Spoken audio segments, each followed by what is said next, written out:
Përshëndetje të dashur miq. Pasi javën e kaluar ndryshuam shumë jetë me parashikimin e orës, këtë javë do ju njohim me parashikimin e ndeshjeve të futbollit për ditën e nesërme.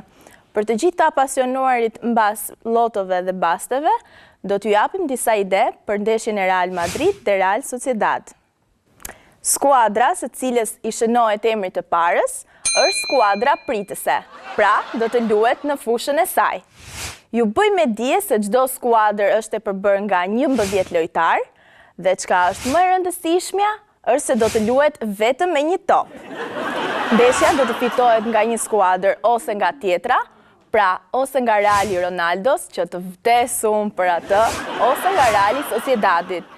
Simbas parashikimeve, ndeshja mund të dalë edhe barazim. Nuk ka shenja për anullimin e lojës, por jetojmë në kohë të vështira dhe nuk i dihet bereqetit. Pasi bilbili të bjerë për fillimin e ndeshjes, loja do të fillojë dhe do të vazhdojë për 45 minuta e ca.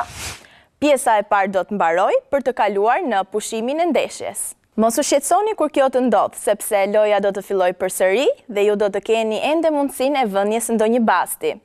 Ndoshta ju nuk do e besoni, por ne parashikojmë se pushimi midis pjesëve do t'jetë plot 15 minuta. Pjesa e dytë gjithashtu do të zjasë 45 minuta plus kohën shtesë. Nëse dhe pas pjesës së dytë nuk keni kapur gjë, më vjen keq, por sa po hodhët sa lek në plera.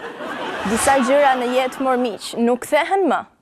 Shpresoj t'ua kemi lehtësuar sadopak bazvënien me parashikimet tona. Faleminderit që na ndoqët dhe shikim të këndshëm tër çfarëdo lloj gjëje që vjen në vazhdim.